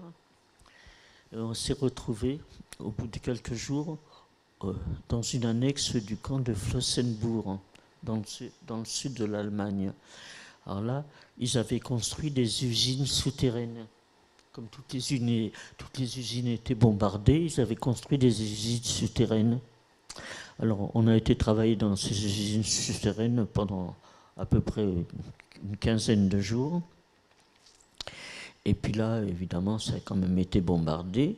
Et ils ont quand même fini par trouver encore un train qui nous a emmenés. Alors là, on s'arrêtait. Ils ouvraient les portes, on sortait des personnes qui étaient mortes dans les trains. Et de temps en temps, ils nous donnaient une tranche de pain, enfin un petit peu d'eau pour boire. Et on est arrivé comme ça jusqu'en Autriche, au camp de Mauthausen. Alors là, on est arrivé à la gare de Mauthausen, qui se trouvait à 6 km du camp. Alors là, on a traversé plusieurs villages où il y avait des Autrichiens qui étaient sur le pas de la porte, qui nous envoyaient des pierres. Quand le camp a été libéré, je ne savais pas qu'il y avait un camp à côté de chez eux. Alors finalement, on a fait nos 6 km à pied. On s'est retrouvés sur la place d'appel du camp de Mauthausen. Alors je crois que ça a été le seul transport de femmes qui est arrivé à Mauthausen. Alors on nous a mis sur la place d'appel en nous disant, alors là c'était plus des SS qui nous gardaient, c'était des soldats de la Wehrmacht d'un certain âge qu'ils avaient mis en remplacement des SS pour qu'ils aillent sur le front. Alors ils nous disaient, déshabillez-vous, vous allez prendre une douche. Alors on s'est regardé sur la place d'appel en disant, bon, nous les douches on connaît, en disant, non, c'est des vraies douches, vous êtes couvertes de vermine, il y a des épidémies de typhus, il faut absolument que vous alliez vous désinfecter. On a dit, bon, de toute façon, vous pouvez nous raconter tout ce que vous voulez, on ne bouge pas. Si on doit mourir, on va mourir debout sur la place d'appel, mais on n'ira pas aux douches. Alors on est resté pas mal d'heures debout comme ça, sans bouger. Et au bout de quelques heures, voyant qu'on ne bougeait pas, ils nous ont propulsés dans le contrebas du camp de Mauthausen où il y avait 2 baraques de vide. Alors là, on devait être à peu près une cinquantaine de femmes, pas plus. Alors, vous savez, dans 2 baraques, on avait de la place. Alors là, on est resté très peu de temps parce que c'était à partir du 15 avril, tous les camps d'Allemagne avaient été déjà libérés. Mais nous, malheureusement, on était en Autriche. Alors là, on avait 2 baraques, on avait l'appel le matin, et ils nous donnaient notre tranche de pain, enfin notre ration quotidienne, et puis ensuite, on sortait, on avait une petite cour qui était entourée de barbelés, en contrebas du camp, et puis on était assis là, il faisait un peu beau là, c'était au début du mois de mai, enfin fin avril, début mai. Et puis on se disait, ça y est, maintenant, on n'ira pas plus loin, pour nous c'est la fin. On se rendait bien compte qu'il n'y avait plus aucune possibilité de quitter ce camp. On est resté là jusqu'au 5 mai, 1945. Et là, il y a eu, le matin, on a eu l'appel, et puis à 1h de l'après-midi, on a vu le drapeau blanc sur la forteresse de Mauthausen, qui était en hauteur. Et là, on a vu descendre les premiers déportés là, qui arrivaient en courant, en disant ne restez pas là, parce que les Allemands, comme à chaque fois qu'ils disaient, quand on évacue un camp, faut bouger, il faut sortir, parce qu'on va miner le camp, il ne faut pas laisser de survivants derrière nous. Alors à chaque fois, ils disaient la même chose. Alors, quand on a vu le drapeau blanc, on a vu descendre les premiers prisonniers en courant en disant ne restez pas là, les Allemands vont venir, ils vont miner le camp, enfin tout va sauter, ne restez pas là. Ils ont ouvert les portes, ils sont partis. Alors on était assis par terre, nous, dans cette petite cour avec Marie, puis 3 autres femmes, en disant bah, qu'est-ce qu'on fait? Et puis il y a eu le problème, c'est qu'il y a eu beaucoup de règlements de compte, parce que les prisonniers du camp de Mauthausen ont réussi à faire sauter une armurerie. Là, il y a eu des règlements de compte. Alors, vous voyez, il y avait les balles qui sifflaient dans tous les sens. On s'est dit, si on reste là, on va recevoir encore quelque chose sur la tête. Alors, on a dit, bon, bah, je dis avec Marie, qu'est-ce qu'on fait puisqu'ils ont ouvert les portes? Bah, on va essayer de sortir. Alors, on est parti. Il y a 3 autres femmes qui nous ont suivis. Alors, on a longé un sentier sur le bord du Danube. Ça, je peux vous dire... le Danube, il n'est pas bleu, hein, c'est une légende. On a marché, je serais incapable de dire, on n'a pas dû marcher très très longtemps. On est arrivé dans une clairière où il y avait un bâtiment et il y avait des soldats, des prisonniers de guerre qui travaillaient dans ce bâtiment. C'était un ancien couvent qui avait été transformé en hôpital militaire pour les SS qui avaient été blessés au front. Là, ils étaient devant la porte parce qu'au loin, on apercevait une nationale avec des engins militaires. Évidemment, avec le camouflage, on ne pouvait pas savoir à qui ils appartenaient. Alors, on est tombé devant eux. Alors, ils nous ont ramassés, ils nous ont emmenés dans le fond du jardin où ils avaient leur baraquement. Et là, on est resté là jusqu'aux 3 jours, jusqu'au 8 mai 1945, où les Allemands ont capitulé. Donc, la guerre s'est arrêtée. Et il y a eu un régiment d'Américains qui sont venus occuper cet hôpital. Alors évidemment, ils sont venus nous récupérer. Et puis là, on était à moitié dans le coma. Hein. Alors ils sont venus nous récupérer. Évidemment, ils ont commencé par nous désinfecter. Ils nous ont fait prendre une douche. Là, c'était une vraie douche. Ensuite, ils nous ont pesés. Moi, je pesais plus que 32 kilos. Vous voyez, il était temps que ça se termine. Et ensuite, ils nous ont passé une visite médicale un peu plus approfondie. Et puis, dans ces fameuses baraques du camp de Mauthausen où on était, là, c'était l'ancienne infirmerie, donc on avait attrapé le typhus. Donc on est resté dans cet hôpital soigné par les militaires américains. On est resté jusqu'à fin mai 1945 dans cet hôpital, hein, où on a été soigné. On tenait à peine debout sur nos jambes. On a été rapatriés par une forteresse volante américaine sur Villa Coublay à Paris, où là il y a un car qui est venu nous chercher. Alors quand on est descendu de l'avion, on a eu un mouvement de recul parce que c'était un petit car de police. Alors on s'est dit tiens, c'est eux qui nous ont emmenés. Maintenant ils viennent nous rechercher.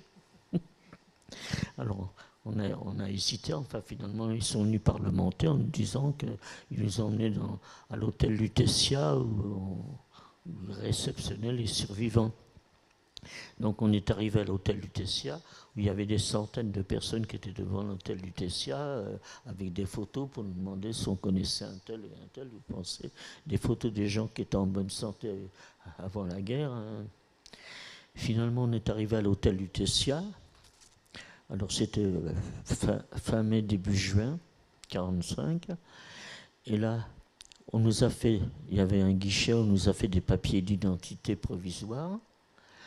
Ensuite, on a passé un petit interrogatoire de la police militaire, parce que vous aviez, quand il y a eu la libération de Paris, vous aviez beaucoup de gens qui avaient collaboré, qui étaient partis en Allemagne à la libération de Paris, et qui revenaient, qui se faisaient passer pour des déportés. Alors pour nous, il n'y a pas eu de problème, parce qu'il n'y avait qu'à Auschwitz qui tatouait les gens. Donc comme on était tatoués, nous, ça a été vite fait. Et ensuite, on a passé une petite visite médicale assez rapide. Ceux qui étaient très malades ont été envoyés dans les hôpitaux, puis les autres sont restés là. Et ensuite, il y avait un guichet. Alors les gens qui étaient dehors, il y avait des affiches qui étaient mises sur les murs pour me donner le nom des survivants. Alors les gens qui étaient dehors et qui attendaient sont rentrés.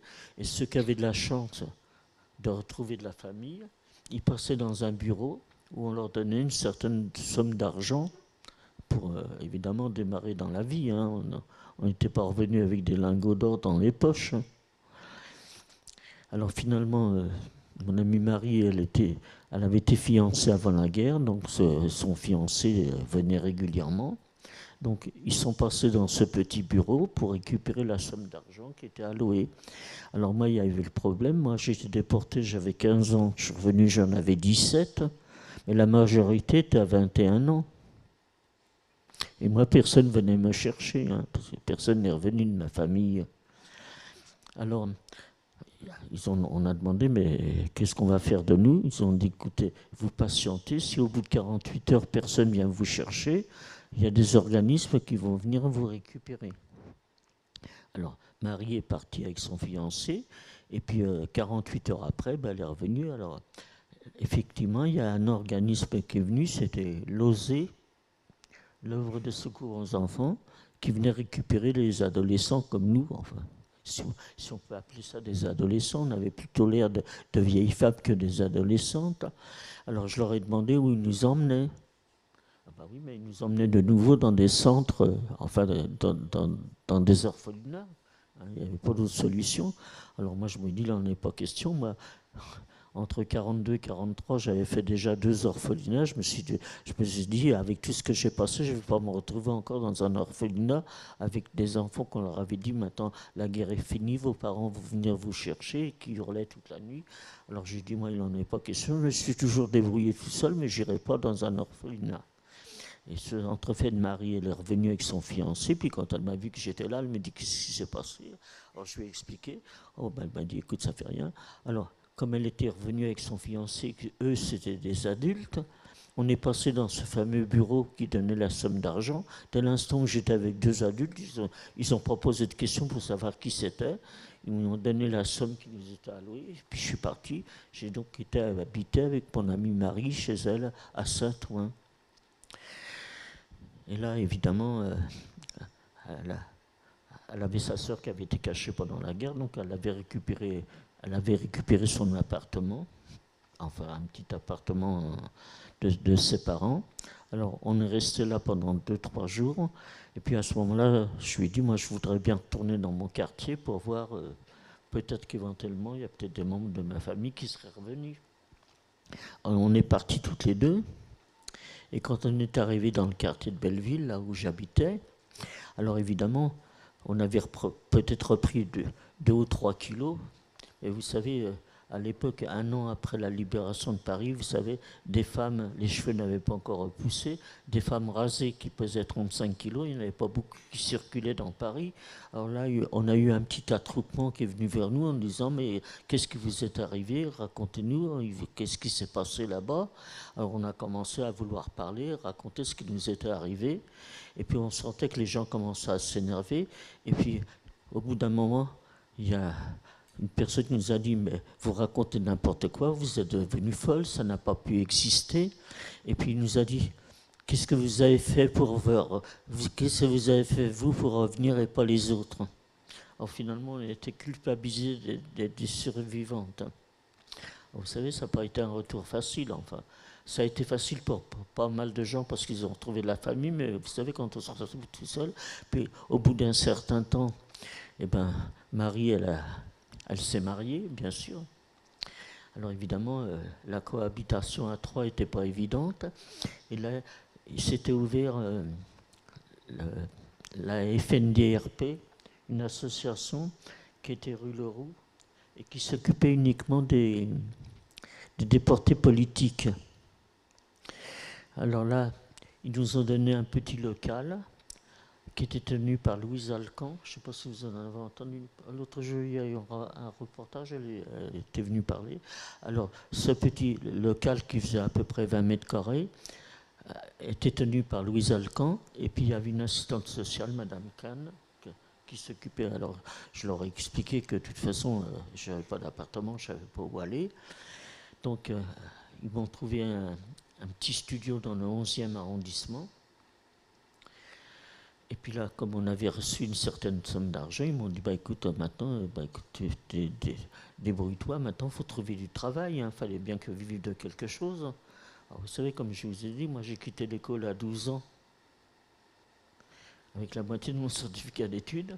Alors quand je me présentais quelque part, vous savez, quand je suis revenu, j'étais écorché vif, j'en voulais à l'humanité entière, parce que dans le fond, on est revenu dans l'indifférence totale. Hein. Alors évidemment, j'étais pas tellement apte à chercher du travail, parce que dans le fond, je me suis retrouvé livré à moi-même. Et puis, on allait donc à la rue Leroux, à la FNIRP. Et là, ils avaient ouvert un dispensaire où on était quand même suivi pour les pathologies qu'on a récupérées là-bas. Alors surtout, il y avait le problème de nous donner des cachets pour dormir, enfin, vous voyez, des tranquillisants, des choses comme ça. Puis un jour, chose que j'avais jamais envisagée à Auschwitz, parce que quand je suis arrivé à Auschwitz, j'ai dit, moi, je ne peux pas mourir à 15 ans. Et bien là, au bout d'un moment, me retrouvant comme ça encore dans la galère, j'ai avalé toute ma boîte de cachets que j'avais à ma disposition. Et je me suis retrouvé dans un hôpital à Maison Blanche. Alors là, il y a Louise Alcan qui est venue. Alors là, évidemment, j'ai été soigné dans un autre bâtiment, hein, parce que elle a expliqué la situation. Alors je suis resté à peu près 6 mois dans cet hôpital. Et puis quand je suis sorti, évidemment, mes cheveux avaient repoussé, enfin j'étais quand même en meilleur état. Alors là, elle m'a dit, mais attends, tu vas chercher du travail, évidemment. J'ai commencé à faire les petites annonces. Alors évidemment, quand je me présentais, on me demandait toujours des références, je ne pouvais toujours pas en donner. Et puis à un moment, j'ai vu une affiche, ils cherchaient une vendeuse dans un magasin de couture. Je dis, je vais essayer, je me suis présenté, je suis tombé sur une dame. Alors j'ai commencé par lui dire, écoutez, je n'ai pas de référence, c'était pas la peine, puisque je ne pouvais pas en donner. Je dis, j'ai pas de référence, mais il faut absolument que je trouve du travail, je suis capable de faire n'importe quoi, mais il faut que je trouve du travail. Alors elle m'a dit, écoutez, moi je peux rien faire, on cherche une vendeuse confirmée. Alors elle me dit, je vais en parler à la direction, essayez de revenir demain si vous voulez. Alors je suis revenu le lendemain, elle m'a dit, écoutez, est-ce qu'on va vous prendre une semaine à l'essai, est-ce que vous pouvez faire de la manutention? Ça, je pouvais en faire, vous savez, hein, de replier des vêtements, puis de faire un peu de ménage, ça, je pouvais le faire. Puis à la fin de la semaine, cette dame est venue, elle me dit, on est embêtés, parce que vous savez, à cette époque-là, le samedi, c'était la plus grosse journée de vente dans les magasins. Alors elle me dit, écoutez, il y a une vendeuse qui est malade, qui n'est pas venue, est-ce que vous pouvez essayer de voir si vous pouvez la remplacer? Alors, comme j'avais encore une élocution à peu près normale, je dis, je vais essayer. Alors je suis quand même resté 8 ans dans ce magasin. Alors là, j'avais mon studio, j'ai commencé à reprendre une vie normale, j'avais mes collègues. Enfin, finalement, vous savez. Alors le soir, j'avais toujours l'angoisse quand je me retrouvais tout seul dans mon studio de dire, bon, tu vas pas recommencer, vous savez. Voilà. Et puis, arrivé au moment des vacances, tous ces magasins fermaient au mois d'août. Tout le monde partait en vacances au mois d'août. Et j'avais une collègue qui m'a dit, tu pars en vacances? Je dis, non, je n'ai pas suffisamment d'argent pour partir en vacances. Alors elle me dit, moi j'ai réservé un petit studio à Saint-Brévin-les-Pins avec une amie. On part au mois d'août. Je dis, c'est bien, tant mieux pour toi. Puis à un moment, elle revient, elle me dit, je suis embêtée parce que mon amie me fait défaut à la dernière minute. Et puis elle me dit, je ne peux pas payer tout seul ce petit studio qu'elle avait trouvé là-bas. Elle me dit, est-ce que tu viendras avec moi? Comme ça, on partage les frais. Donc je suis parti avec elle à Saint-Brévin-les-Pins. Mes premières vacances, j'avais 20 ans, en 48. Alors là, je me suis retrouvé sur la plage avec une bande de jeunes. Alors évidemment, j'avais toujours une serviette ou un petit foulard pour cacher mon numéro. Parce qu'évidemment, c'était pas courant les tatouages à l'époque. Et puis finalement, parmi toute cette bande, on formait une petite bande, on organisait des jeux sur la plage. Le soir, on allait au cinéma ou on allait en boîte, vous voyez, chose que je n'avais jamais connue de ma vie. Pour moi, c'était une nouvelle vie. Et parmi ce groupe de jeunes, il y avait un jeune homme avec qui j'ai sympathisé. Je me suis marié avec lui. J'ai eu 3 enfants, 3 fils. J'ai 6 petits-enfants. J'ai 6 arrière-petits-enfants. Et vous voyez, j'étais revenu orphelin. J'ai quand même réussi à fonder toute une famille qui a fait des études et qui a très bien réussi. Mon fils aîné est devenu professeur d'histoire. Mon autre fils a été maire de Saclay pendant pas mal de temps, vous voyez. Et puis le dernier, là, il est en 1980, que mon mari a décidé de descendre dans les Pyrénées-Orientales, où là j'ai retrouvé les anciens brigadistes espagnols du camp de Mauthausen. Là, à partir de 1980, on a commencé à faire les premières associations d'anciens déportés. Donc là-bas, comme nous, ici en France, quand on est revenu, on n'avait pas le droit de parler de ce qui nous est arrivé, parce qu'il faut vous dire que quand De Gaulle a repris le pouvoir après la libération de Paris, il lui a fallu des hauts fonctionnaires pour remettre la France au travail. Il a pris ceux qui étaient en place. Ceux qui étaient en place, c'était Papon, tout vient, enfin tous ceux qui avaient fait les fiches pour déporter les Juifs de France. Vous pensez bien que c'est pas avec ce genre de gouvernement qu'on aurait eu droit à la parole. Et alors, ils ont trouvé une forme d'hypocrisie sur les mots en disant c'est pas la République française qui a déporté les Juifs, c'est l'État français, on n'est pas responsable. Alors évidemment, quand on est parti avec mon mari en 1980, on est descendu dans les Pyrénées-Orientales. Là, j'ai retrouvé tous les anciens brigadistes espagnols. Et là, c'est là qu'on a commencé à former les premières associations. Voilà. J'ai fini mon histoire.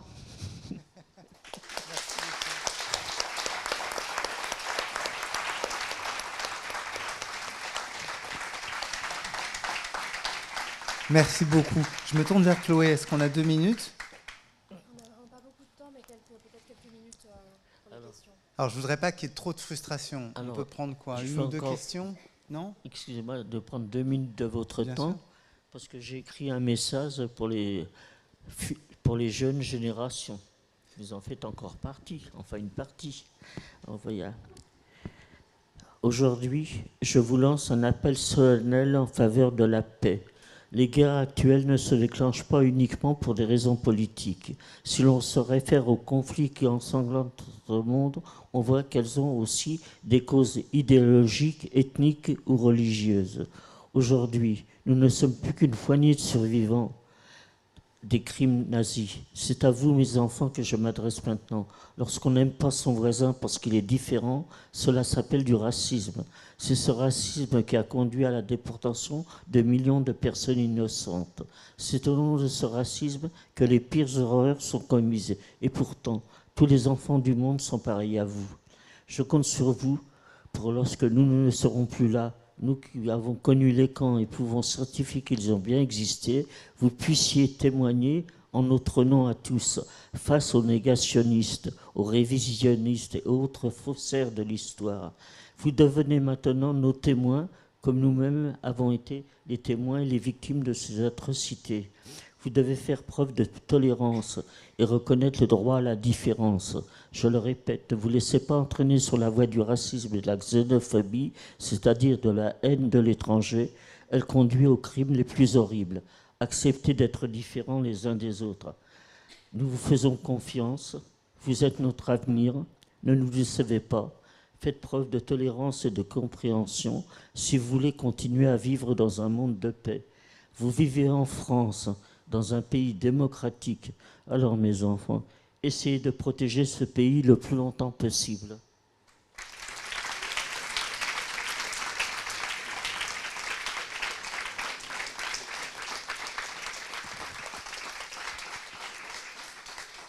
Je crois qu'on vous remercie tous, Esther. On voulait remercier aussi le mémorial de la Shoah d'avoir bien voulu être là. Je remercie particulièrement l'UEJF, son président, son responsable d'antenne locale. Merci, messieurs. Je vous remercie tous d'être venus ce soir dans le patio à Assas pour écouter Esther Senault, que je crois, allez, encore un petit coup. On la remercie vraiment. Merci beaucoup, Esther.